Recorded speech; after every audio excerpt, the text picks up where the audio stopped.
श्री परमात्मने नमः. अथ सप्तदशोध्याय. अध्याय 17. 16व्या अध्यायाच्या शेवटी योगेश्वर श्रीकृष्णांनी सांगितले की काम, क्रोध आणि लोभ यांचा त्याग केल्यानंतर कर्माचा आरंभ होतो. नियतकर्म केल्याशिवाय मनुष्याला सुख, सिद्धी किंवा परमगती प्राप्त होत नाही. तेव्हा तुझे कर्तव्य कोणते व अकर्तव्य कोणते, म्हणजेच तुला काय करणे योग्य आहे व काय करणे अयोग्य आहे, या बाबतीत शास्त्र हेच प्रमाण आहे असे समज. इति गुह्यतम शास्त्रमिदम. गीता हेच शास्त्र आहे होय, तेच तू प्रमाण समज. त्या शास्त्राला अनुसरून वाग. दुसरी अनेक शास्त्रे आहेत, पण त्यांच्या मागे तू लागू नकोस. दुसऱ्या शास्त्रांचे तू अनुसरण केलेस तर तुला तुझ्या प्रश्नांचे उत्तरे मिळणार नाही, तुला हवी असणारी शांती प्राप्त होणार नाही व तू दिशाहीन भटकशील. यावर अर्जुनाने प्रश्न केला की जे लोक शास्त्रविधींना त्यागून पण अत्यंत श्रद्धेने यजन करतात त्यांना कोणतीही गती मिळते, सात्विक, राजस की तामस? कारण अर्जुनाने मागे ऐकले होते की मनुष्य सात्विक असो, राजसी असो की तामसी असो, जोपर्यंत गुण विद्यमान असतात तोपर्यंत ते कोणत्या ना कोणत्या योनीत कारण बनतात. त्यामुळे प्रस्तुत अध्यायात आरंभीचे अर्जुनाने प्रश्न केला. अर्जुन उवाच, हे शास्त्र विधी मृत्युंज यजन्ते श्रद्धया विंता तेषा निष्ठा तू का कृष्ण सत्वमाहो प्रजस्तम. हे कृष्णा, जे शास्त्रविधींना सोडून डावलून पण अत्यंत श्रद्धेने यश्वभूताने व देवताने पूजन करतात त्यांची गती काय होते? सात्विक, राजस की तामस? श्री भगवान उवाच, त्रिविधा भवती शुद्धा देहिना सा स्वभावजना सात्विकी, राजसी चैव तामसी चेती ता शृणु. दुसऱ्या अध्यायांमध्ये योगेश्वरांनी सांगितले की अर्जुना, या योगांमध्ये निर्धारित क्रिया एकच आहे. अविवेकी लोकांची बुद्धी अनेक विकारांनी युक्त असते, त्यामुळे ते अनेक गोष्टी करतात, म्हणजेच नाना प्रकारचे कर्म करतात व आपल्या मधुर वाणीने व अलंकारिक भाषेत ते व्यक्त करतात. त्यांच्या या मायावी वाणीची छाप ज्यांच्यावर पडते त्यांची बुद्धी पण भ्रष्ट होते, त्यांना काहीही प्राप्त होत नाही. त्यांची जेथे पुनरावृत्ती आहे की जे शास्त्रविधी मृत्युंज शास्त्रविधींचा त्याग करून यजन करतात त्यांची श्रद्धा 3 प्रकारची असते. श्रीकृष्ण म्हणतात, मनुष्याच्या स्वाभाविक गुणांपासून निर्माण झालेली श्रद्धा कोणत्या 3 प्रकारे असते ते माझ्याकडून तू ऐक. सत्वानुरूपा सर्वस्व श्रद्धा भवती भारत, श्रद्धामयोष पुरुषो स यच्छ्चंद्र स एव स. हे भारता, सर्व लोकांची श्रद्धा त्यांच्या स्वभावाप्रमाणे चित्तांच्या वृत्तींप्रमाणे होते. हा पुरुष श्रद्धामय आहे. तेव्हा ज्या पुरुषांची जशी श्रद्धा असते तो स्वतः तमस असतो. बऱ्याच लोकांचा प्रश्न पडतो की मी कोण आहे? काही जण म्हणतात की मी तर आत्मा आहे, परंतु तसे नसते. भगवान श्रीकृष्ण म्हणतात, ज्यांची जशी श्रद्धा तशी वृत्ती तसा तो पुरुष असतो. गीता हे एक योगदर्शन आहे. महर्षी पातंजलीही योगी होते. योगदर्शन मध्ये त्यांनी म्हटले आहे की योगच्छित वृत्ती निरोध, चित्तांच्या वृत्ती समर्पण, बंद होणे, थांबणे म्हणजे योग होय. एखाद्याचे परिश्रमपूर्वक त्या वृत्तींना रोखले तर त्यांच्यापासून काय लाभ होतो? तशा दृष्टू स्वरूपे वस्थानम. त्यावेळेस हा द्रष्टा जीवात्मा आपल्या शाश्वत स्वरूपात स्थिर होतो व तत्पूर्वी तो मलिन असतो. पतंजली म्हणतात, वृत्तीसारुष्यमितरत्र. इतर वेळी जसे वृत्तीचे स्वरूप असते तसा तो द्रष्टा असतो. येथे योगेश्वर श्रीकृष्ण म्हणतात, हा पुरुष श्रद्धामय आहे. श्रद्धेने अगदी ओतप्रोत भरलेला आहे. कुठे ना कुठे श्रद्धा अवश्य असते आणि ज्या प्रकारची त्यांची श्रद्धा असेल तो स्वतः तसाच प्रकारचा असतो, म्हणजे जशी वृत्ती तसा तो पुरुष. आता तिन्ही श्रद्धांचे विभाजन करीत ते पुढे सांगतात, यजन्ते सात्विका देवान्यशर्षांशी राजसा प्रेताभुंत गुणाच्छायने यजन्ते तामसा जना. त्यामधील सात्विक पुरुष देवतांचे पूजन करतात, राजसी पुरुष यक्ष आणि राक्षसांचे पूजन करतात व तामसी वृत्तींचे पुरुष भूतप्रेतांची पूजा करतात. हे सर्व लोक या पूजनासाठी खूप परिश्रम करतात. अशास्त्रविहित घोर तप्यन्ते ये तपोजना दंभाहंकारसंयुक्ता कामरागबलविनिवता. हे लोक शास्त्रविधिविहित असे स्वतःच्याच मनाप्रमाणे कठोर तप करतात. दांभिकता आणि अहंकार यांची युक्त असलेले, कामना व आसक्ती यांनी बुद्ध असलेले, कषर्यंत शरीरस्थ भूतग्रामचेतस मा चैवांत शरीरस्थ सात्विध्यासुरनिच्छयानं ते शरीरामध्ये स्थित असलेल्या भूतसमुदायास आणि अंतःकरणात स्थित असणाऱ्या मला सुद्धा कृश करतात, म्हणजेच दुर्बळ करतात. अशा प्रकृतीच्या कचाट्यात पडून विकारांमुळे दुर्बल बनतो व यज्ञसाधनांनी बलवान बनतो. त्या यज्ञांनी लोकांना तू निश्चितपणे असुर जाण, अर्थात ते सर्वजण असुर आहेत. शास्त्रविधींचे उल्लंघन करून भजणारे सात्विक पुरुष देवतांचे, राजसी पुरुष यक्ष राक्षसांचे आणि तामसी पुरुष भूतप्रेतांचे पूजन करीत असतात. केवळ पूजनच करीत नाही तर कठोर तपही करतात. परंतु अर्जुना, त्यांचे हे अशा प्रकारचे पूजन शरीरामध्ये असणाऱ्या भूतांना व अंतःकरणात स्थित असणाऱ्या मज परमात्म्याला दुर्बल बनवते. या अशा तपाचे ते मला भजत नाहीत, उलट माझ्यापासून दूर जातात. त्यांना तू असुर समज, अर्थात देवतांचे पूजन करणारे व असुरच असतात. त्यापेक्षा अधिक कोण काय सांगणार? तेव्हा सर्व भूतमात्र त्यांचे अंश आहेत. या परमात्म्याचे पूजन करावे आणि यावर श्रीकृष्णांनी वारंवार भर दिला आहे.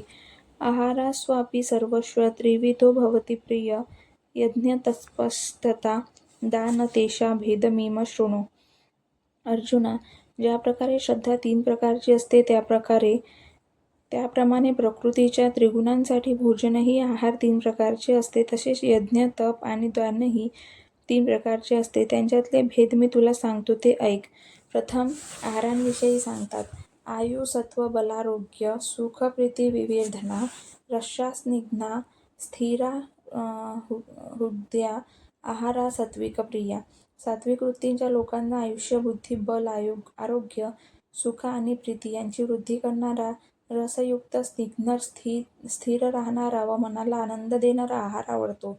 योगेश्वर श्रीकृष्णांच्या मते मनाला आनंद देणारा, बल, आरोग्य, बुद्धी आणि आयुष्य वाढवणारा खाद्यपदार्थ सात्विक होय.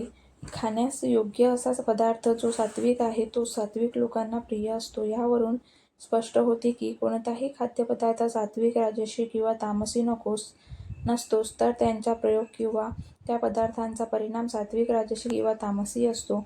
ना दूध सात्विक असते, ना कांदा राजसी असतो, ना लसूण तामसी असते. बल, बुद्धी, आरोग्य वाढविण्याच्या आणि आवडण्याच्या दृष्टीने अखिल विश्वातील लोकांना स्वतःची प्रवृत्ती, हवामान आणि परिस्थितींचा अनुसार भिन्न भिन्न प्रकारचे खाद्यपदार्थ आवडतात. उदाहरणार्थ, बंगाली किंवा मद्रासी लोकांना भात प्रिय असतो, पंजाबी लोकांना पोळ्या प्रिय असतात, अरब लोकांना दुंबा एक प्रकारची बकरी, चिनी लोकांना बेडूक, तर उत्तर-दक्षिण दुबईसारख्या थंड प्रदेशात राहणाऱ्या लोकांना मांसाशिवाय दुसरा पर्याय नसतो. रशिया व मंगोलिया येथील आदिवासी लोक आपल्या जेवणात घोड्यांच्या मांसाचा उपयोग करतात. युरोपियन लोक गायीचे व डुकराचे मांस खातात. तरीसुद्धा बुद्धिमत्ता तसेच उन्नतीमध्ये अमेरिकी व युरोपियन लोक प्रथम श्रेणीत गणले जातात. गीतेच्या अनुसार रसयुक्त, स्निग्ध आणि स्थिर राहणारा खाद्यपदार्थ सात्विक असतो. आयुष्य वाढविणारा, अनुकूल असणारा, बल व बुद्धी याची वृद्धी करणारा व आरोग्यवर्धक पदार्थ सात्विक असतो. जे पदार्थ स्वभावतः मनाला प्रिय वाटतात ते खाद्यपदार्थ सात्विक असतात. अर्थात कोणत्याही खाद्यपदार्थाला कमी प्रतीचे किंवा उच्च प्रतीचे मानू नये. परिस्थिती, वातावरण तसेच देशकालानुसार जो खाद्यपदार्थ स्वभावात आवडेल आणि तो जीवनशक्ती देईल तो पदार्थ सात्विक होय. कोणतीही वस्तू किंवा पदार्थ सात्विक, राजसी किंवा तामसी असत नाही. त्यांचा प्रयोग सात्विक, राजसी व तामसी असतो. ज्यांनी परमेश्वराच्या आराधनेसाठी घराचा, परिवाराचा त्याग केला आहे, जे ईश्वर ध्यानात सतत निमग्न असतात, ज्यांनी संन्यासाश्रम स्वीकारला आहे, त्यांच्यासाठी मांस, मदिरा त्याज्य आहे. हे पदार्थ आध्यात्मिक मार्गास अडसर आहे, कारण ते मनाला विपरीत भाव निर्माण करतात. त्यामुळे साधनेच्या मार्गावरून नष्ट होण्याचा संभव असतो. हे एकांतात राहतात. जे विरक्त आहेत त्यांच्यासाठी योगेश्वर श्रीकृष्णांनी 6व्या अध्यायात आहारासाठी एक नियम घालून दिला आहे. ही युक्ताहार विहारश्च हे ध्यानात ठेवून तसे आचरण केले पाहिजे. भजन पूजनाला जेवढा आहार सहाय्यक ठरेल तेवढाच ग्रहण केला पाहिजे. कट्वन्मलवनास्तश्नष्टि स्नरुष्टविदाहीन आहारा राजश्रेष्ठा दुःखशोकामय द्रपा. तिखट, आंबट, खारट, अतिउष्ण, तीक्ष्ण, रुक्ष दाहकारण आणि दुःख, चिंता व रोग उत्पन्न करणारा आहार राजस पुरुषांना प्रिय असतो. यातयाम गतरस पूती पुर्यशीत च यत उच्छिष्टमपि चामेध्य भोजन तामसी सक्रिय. जे भोजन तयार होऊन एका प्रहरापेक्षा अधिक वेळ झाला असेल. गतरस जे भोजन रसरहित आहे, दुर्गंधयुक्त आहे, जे शिळे आहे, उष्टे आहे आणि अपवित्र आहे, अशा प्रकारचे भोजन तामसी वृत्तीच्या लोकांना प्रिय असते. येथे हा प्रश्न पूर्ण झाला. आता यज्ञाबाबत पुढे श्रीकृष्णांनी विवरण केले आहे. फलकांडा श्रीभिर्यज्ञो विधिदृष्टो युज्यते यष्टम्यमेवोति मनसमाधाय स सात्विक. जो यज्ञ विधिदृष्ट शास्त्रविधींना निर्धारित केला गेला आहे. 3ऱ्या अध्यायात त्या यज्ञाचा उल्लेख केला. 4थ्या अध्यायात यज्ञाचे स्वरूप सांगितले की बहुतेक योगी प्राण्यांचे अपमानाचे प्रमाणामध्ये हवन करताना नंतर प्राण अपमानाची गती नियंत्रित करून प्राणांची गती स्थिर करून संयमाग्नीमध्ये हवन करतात. या प्रकारे यज्ञाच्या 14 पायऱ्या सांगितल्या व त्या सर्वांच्या सर्व ब्रह्मापर्यंतचे अंतर कमी करणाऱ्या एकाच क्रियेच्या उच्च-नीच अवस्था आहेत. सारांश यज्ञ म्हणजे चिंतनाची विशिष्ट प्रक्रिया. त्यांना परिणाम म्हणजेच ब्रह्मामध्ये प्रवेश हा असतो. त्यांचे विवरण या शास्त्रात केले आहे. त्यावर पुन्हा भर देत श्रीकृष्ण म्हणतात, हे अर्जुना, तो जो शास्त्रविधींनी नियत केलेला आहे व जे करणे कर्तव्य आहे, तसेच जो मनाने नियंत्रण करणारा आहे व जो फलकांक्षा न धरणाऱ्यांकडून केला जातो, तो यज्ञ सात्विक आहे. अभिसंधाय तु फल दंभार्थमपि चैव यत इज्यते भरतश्रेष्ठ यज्ञविद्नी राजसम. हे अर्जुना, जो यज्ञ केवळ दंभाचरणासाठी केला जातो किंवा फळांची आशा ठेवून केला जातो, त्याला राजस यज्ञ म्हणतात. असा यज्ञ करणारा यज्ञाचा विधी जाणत असतो, परंतु हा यज्ञ तो दांभिकपणाने करतो किंवा अमुक वस्तू प्राप्त व्हावी या अपेक्षेने करतो किंवा लोकांनी आपण यज्ञ करीत आहो हेच पहा, प्रशंसा करावी या हेतूने करतो. असा यज्ञ करता राजसी करतो. आता पुढे तामस यज्ञांचे स्वरूप स्पष्ट करीत आहोत. विधिहीन मसुष्टान्न सन्नहीन मदशिन्नम श्रद्धाविरहित यज्ञ तामस परिचष्यते. जो यज्ञ शास्त्रविधीनहित असो, जो अन्नाची म्हणजेच परमात्म्याची प्राप्ती करून देण्यास असमर्थ आहे, मनाचा निग्रह करण्याची ज्यांच्यात क्षमता नाही, जो दक्षिणारहित म्हणजे सर्वस्वाच्या समर्पणाशिवाय आहे, तसेच जो श्रद्धारहित आहे, अशा यज्ञाला तामस यज्ञ म्हणतात. असा यज्ञ करणारा पुरुष वास्तविक यज्ञ कोणता ते जाणतच नाही. आता पुढे तपाविषयी विवरण केले आहे. देवद्विजगुरु प्राज्ञ पूजन शौचमार्जवम ब्रह्मचर्यमहिंसा च शारीर तप उच्यते. परमदेव परमात्मा द्वैतभावावर विजय मिळवणे, ब्राह्मण सद्गुरू आणि विद्वजन यांचे पूजन करणे, तसेच पवित्रता, सरळता, ब्रह्मचर्य व अहिंसा यांचे पालन करणे यास शारीरिक तप म्हणतात. शरीर सदैव वासनांकडे बहकत असते, त्याला अंतःकरणातील परिवृत्तींच्या अनुसरून वळविणे हे ते शारीरिक तप होय. अनुद्वेगकर वाक्य सत्य प्रिय हित च यत स्वाध्यायाभ्यासन चैव वाङ्मय तप उच्यते. उद्वेग न निर्माण करणारे, प्रिय हितकारक आणि सत्य भाषण तसेच परमात्म्यामध्ये प्रवेश देवविणारे शास्त्रांचा अभ्यास, नामजप आणि वाचिक तप असे म्हटले जाते. वाणीद्वारे विषयोन्मुख विचारांनाही व्यक्त केले आहे. तिला त्या सवयीपासून परावृत्त करून सत्य परमात्म्याच्या दिशेने वळवणे याला वाचिक तप म्हणतात. आता मानसतप म्हणजे काय ते पहा. मन प्रसाद सौम्यत्व, मनमात्म विनिग्रह, भावसंशुद्धिरितप्तो मानसमुच्यते. मनाची प्रसन्नता, सौम्य भाव, मौनवृत्ती अर्थात परमात्म्याशिवाय अर्थ कशाचेही स्मरण न करणे, आत्मसंयमच अंतःकरणाची संपूर्ण पवित्रता याला मानसतप असे म्हटले जाते. वरील तिन्ही शारीरिक, वाचिक आणि मानसिक तपे मिळून सात्विक तप बनते. श्रद्धया परया तप्त तपश्च त्रिविध नरे अफलाकांड श्रीभिर्युक्ते सात्विकंपरिचक्षते. फलाची आकांक्षा न ठेवता अर्थात निष्काम भावनेने युक्त असणाऱ्या पुरुषांची अत्यंत श्रद्धेने वरील 3 प्रकारचा तप आचरणे तर त्याला सात्विक तप असे म्हणतात. आता राजस तप म्हणजे काय ते पहा.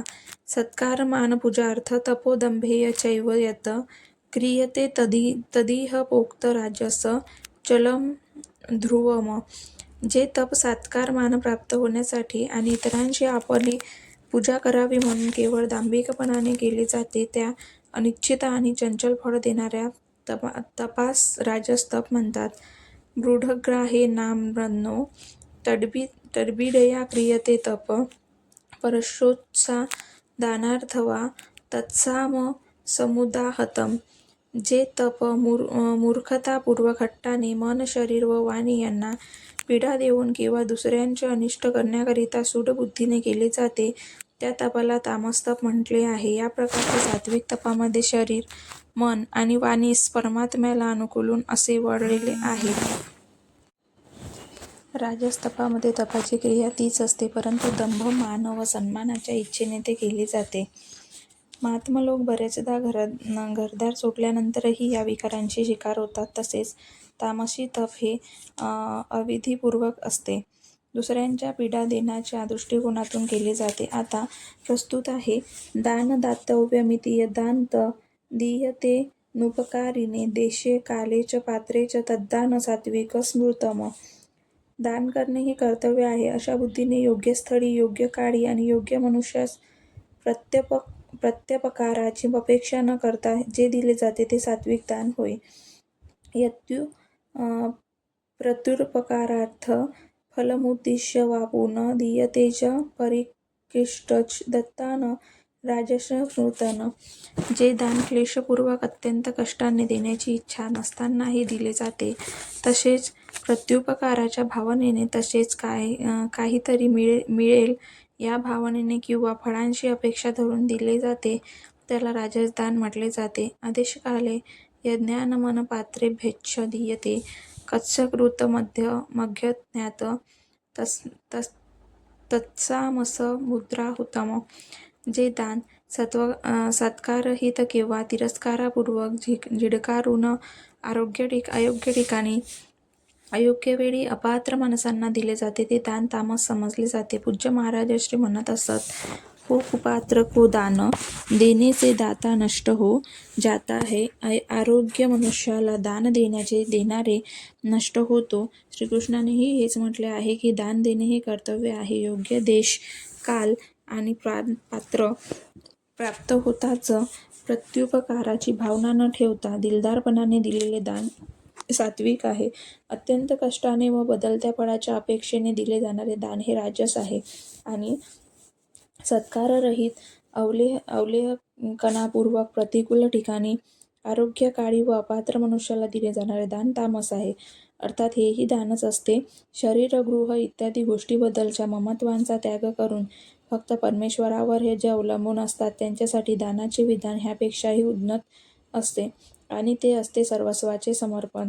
संपूर्ण वासनांचे दमन करून मनाचे समर्पण जसे श्रीकृष्णांनी सांगितले आहे. मय्येव मन आधत्स्व म्हणून दान अत्यंत आवश्यक आहे. आता ओम तत्त आणि सत यांच्या स्वरूपाचा विवरण केले आहे. ओम तत्सदिति निर्देशो ब्रह्माण्डस्त्रिविध स्मृत ब्रह्माण्डस्तेन वेदाच्च यज्ञाच्च विहिता पुरा. अर्जुना, ओम तत् आणि सत अशा 3 प्रकारच्या नामनिर्देश ब्रह्मांड निर्देश श्रुत ब्रह्मांची स्मृती देववितो संकेत करतो आणि ब्रह्माचा परिचय देतो. या नामाच्या योगाने पूर्वी ब्राह्मण वेद आणि यज्ञांनी रचले गेले आहे. अर्थात ब्रह्मांड यज्ञ आणि वेद ओम पासून निर्माण होतात. ते योजजन्य आहेत. ओमच्या सतत चिंतनातून त्यांची उत्पत्ती झालेली आहे. दुसऱ्या कोणत्याही पद्धतीने नव्हे. तस्मानोद मृत्युदाहत्य यज्ञज्ञानपर्तकीया प्रवर्तन्तो विधानोक्ता सतत ब्रह्मवादी नाम. म्हणून ब्रह्मांचे कथन करणाऱ्या म्हणजेच ब्रह्मवादी पुरुषांच्या शास्त्रांमध्ये सांगितलेल्या यज्ञ दान तप इत्यादी क्रिया नेहमी ओम नावाचा उच्चार करून केल्या जातात की ज्यामुळे ब्रह्मांचे स्मरण होते. आता तत् शब्दांबद्दल पुढे विवरण करीत आहेत. तदित्य न भीषध्याय फल यज्ञ तप क्रिया ज्ञानक्रियाच विविधा क्रियन्ते मोक्षकांड भीती. फळांची अपेक्षा न करता शास्त्रांना सांगितलेल्या यज्ञ तप व ज्ञानाच्या क्रिया परमकल्याणकाराची इच्छा करणारे लोक तत अर्थात तो परमात्मा सर्वत्र आहे या भावनेने करतात. तत हा शब्द परमात्मा ठाई समर्पण सूचित करतो. अर्थात जप ओमचा करावा व यज्ञ दान आणि तपाच्या क्रिया मात्र परमात्म्यावर अवलंबून राहून कराव्यात. आता सत शब्दाचे विवरण म्हणून श्लोकात केले आहे. सद्भावे साधुभावे च सदिच्छेत प्रयुच्यते प्रशस्ते कर्मणी तथा सद्बद्ध प्रार्थ युज्यते. योगेश्वर श्रीकृष्णांनी सत म्हणून काय ते सांगितले आहे. गीतेच्या सुरुवातीस अर्जुनाने म्हटले होते की कुलधर्म शाश्वत आहे, सत्य आहे. त्यावर श्रीकृष्णांनी म्हटले, अर्जुना, तुझ्यामध्ये जे अज्ञान कोठून आले? अरे, तिन्ही कालांमध्ये सतचा कधीच अभाव नसतो, हे नष्ट करता येतच नाही. आणि सतत असत वस्तूंचे तिन्ही कालात अस्तित्व नसते, त्याला कोणीही अडवू शकत नाही. वस्तूत अशी कोणतीही वस्तू नसते जिला कालात अभाव नसतो आणि कोणतीही असत वस्तू नसते की जिला अस्तित्व नसते. यावर श्रीकृष्ण म्हणाले, हा आत्माच सत्य आहे आणि प्राणीमात्रांचे शरीर नाशवंत आहे. आत्मा सनातन आहे, अव्यक्त आहे, शाश्वत आहे आणि अमृत स्वरूप आहे व तेच परमसत्य आहे. येथे श्रीकृष्ण म्हणतात, सत अशा परमात्म्यांच्या नावाचे सद्भावे म्हणजे सत्यभावात आणि साधुभावात प्रयोग केले जाते. जेव्हा नियतकर्म संयोगांग व चांगल्या प्रकारे होऊ लागते तेव्हा सत शब्दाचा प्रयोग केला जातो. सतचा अर्थ असा नाही की अमुक वस्तू आमच्या आहे. जेव्हा ते शरीरच आमचे असते तर त्यासाठी उपभोग्य असणाऱ्या वस्तू आमच्या कशा असतील. सतचा प्रयोग केवळ एका दिशेतच केला जातो. सद्भावना आत्माच परमसत्य व त्याच्या प्रति भाव असावा, त्याला साधण्यासाठी सद्भाव असावा. त्यांची प्राप्ती करून देणारे कर्म जेव्हा चांगल्या प्रकारे होऊ लागते तेव्हा सत शब्दाचा प्रयोग केला जातो. यावर योगेश्वर श्रीकृष्ण म्हणतात, यज्ञे तपसी दानेच स्थिती सदिती चोच्यते कर्मे चैव तदर्थीर्य सदिच्छेवाभिधीयते. यज्ञ दान तप केल्याने जी स्थिती प्राप्त होते त्यास सत असे म्हणतात. तदर्थीर्य या परमात्म्यांच्या प्राप्तीसाठी केले जाणारे कर्म हे सत आहे. यज्ञ ज्ञान तप ही या कर्मीचा पूरक आहेच. शेवटी निर्णय देताना श्रीकृष्ण सांगतात की या सर्वांसाठी श्रद्धा आवश्यक आहे. अश्रद्धया हत्तु दत्त तपस्संत कृतच्च यत असदिच्छते पार्थ न च तत्प्रयोजनो इह. हे पार्था, जे हवन दान तप व कर्म अश्रद्धेने केले जाते ते सर्व असत असते असे म्हणतात. असे असत या लोकी व परलोकीही लाभदायक नसते. म्हणून भगवंताठायी समर्पणासहित नितांत श्रद्धा असणे आवश्यक असते. निष्कर्ष, या अध्यायात सुरुवातीला अर्जुनाने प्रश्न केला की जे शास्त्रविधींचा त्याग करून आणि श्रद्धेचे यजन करतात, लोक भूत भवानी व अन्य देवतांची पूजा करीत असतात, त्यांची श्रद्धा कशी असते? ती सात्विक असते, राजस असते की तामस? यावर योगेश्वर श्रीकृष्णांनी सांगितले, अर्जुना, हा पुरुष म्हणजे श्रद्धेचा पुतळा आहे. कुठे ना कुठे त्याची श्रद्धा असतेच आणि जशी श्रद्धा तसा पुरुष, जशी वृत्ती तसा पुरुष असतो. त्यांची श्रद्धा सात्विक, राजस आणि तामस अशा 3 प्रकारची असते. सात्विक श्रद्धा असणारे देवतांचे पूजन करतात. राजश्री श्रद्धा असणारे यक्ष, जे शौर्य देतात, राजश्र संरक्षण देऊ शकतात, त्यांच्या मागे धावतात आणि तामसी श्रद्धा असणारे भूतप्रेतांचे पूजन करतात. शास्त्रविधिरहित असलेल्या या पूजाविधींच्या द्वारा हे 3 प्रकारचे श्रद्धावान लोक शरीरामध्ये वास करीत असलेल्या भूत समुदायास अर्थात मनातील संकल्पांना आणि हृदयरूपी देशात राहत असणाऱ्या मज परमात्म्याला कृश करतात. ते माझी पूजाही करीत नाही. त्या सर्वांना तू असुर जाण. म्हणजेच भूत प्रेत यक्ष राजस तसेच देवतांचे पूजन करणारे सर्व असुर आहेत. या ठिकाणी तिसऱ्यांदा देवता पूजनाचा उल्लेख केला आहे. प्रथम उल्लेख 7व्या अध्यायात केला आहे, जेथे त्यांनी सांगितले की अर्जुना, कामनांनी त्यांचे ज्ञान भ्रष्ट झाले आहे तरी मूढबुद्धी लोक अन्य देवतांची पूजा करतात. नंतर 9व्या अध्यायात ते म्हणतात की अशा प्रकारे जे अन्य देवतांची पूजा करतात ते वास्तविक माझीच पूजा करतात, परंतु त्यांचे ते पूजन अधिविधीपूर्वक अर्थात शास्त्रविधिरहित असते, त्यामुळे ते नष्ट होते. येथे या 17व्या अध्यायात अशा लोकांना त्यांनी आसुरी स्वभावाचे म्हटले आहे. श्रीकृष्णांच्या मते एका परमात्म्याची पूजा ही खरी पूजा आहे. त्यानंतर श्रीकृष्णांनी 4 प्रश्नांची चर्चा केली आहे. आहार, यज्ञ, तप आणि ज्ञान. दान. आहार 3 प्रकारचे असतात. सात्विक पुरुषाला आरोग्यवर्धक मधुर असणारा स्निग्ध आहार प्रिय असतो. राजसी पुरुषाला कडू, तीक्ष्ण, उष्ण, मसालेदार, चमचमीत असा रोगवर्धक आहार प्रिय असतो. तर तामसी पुरुषाला उष्टे, शिळे व अपवित्र आहार प्रिय असतो. शास्त्रविहित सांगितलेल्या यज्ञ व आराधनेची अंतरक्रिया आहे, जो मनाचा निरोध करतो, फलाकांक्षारहित असतो, तो यज्ञ सात्विक आहे. दंभ प्रदर्शन तसेच फलप्राप्तीसाठी केलेला यज्ञ राजसी आहे व शास्त्रविधीहीन मंत्र, दान तसेच अश्रद्धेने केलेला यज्ञ तामसी आहे.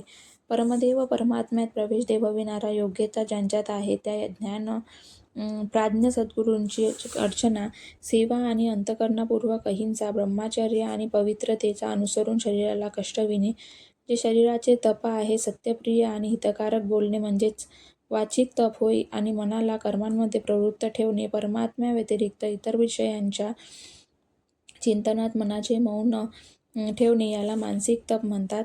मन, वाणी आणि शरीर तिन्ही मिळून भगवंताला प्रसन्न करण्याकरिता जे तप केले जाते त्याला सात्विक तप म्हणतात. कामना ठेवून केल्या जाणाऱ्या तपाला राजसी तप म्हणतात. तप शास्त्रविधिरहित स्वेच्छाचाराने जे तप केले जाते त्याला तामसी तप म्हणतात.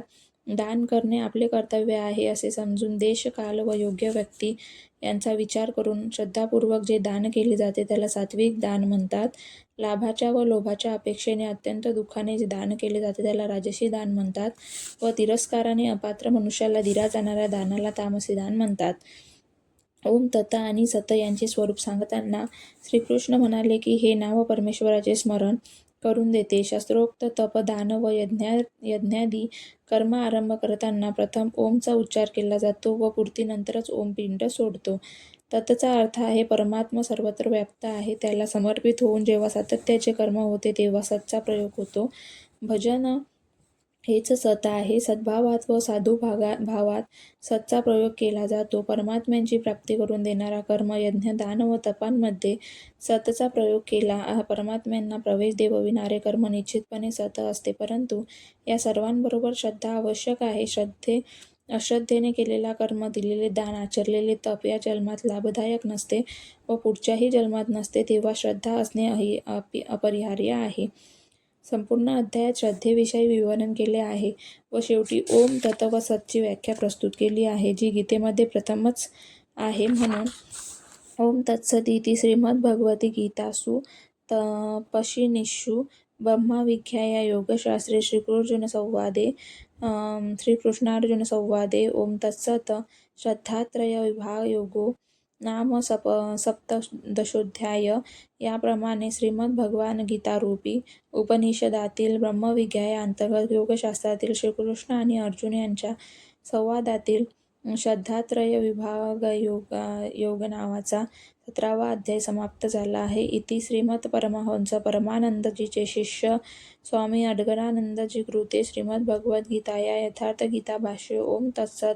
श्रद्धात्रय विभागयोगो नाम सप्तदशोऽध्याय. अशा प्रकारे श्री परमहंस परमानंदजीचे शिष्य स्वामी अडगडानंदकृत श्रीमद्भगवद्गीतेवरील भाष्य यथार्थगीता यामधील ओम तत्सत श्रद्धात्रय विभागयोग नावाचा 17वा अध्याय समाप्त झाला आहे. हरि ओम तत्सत.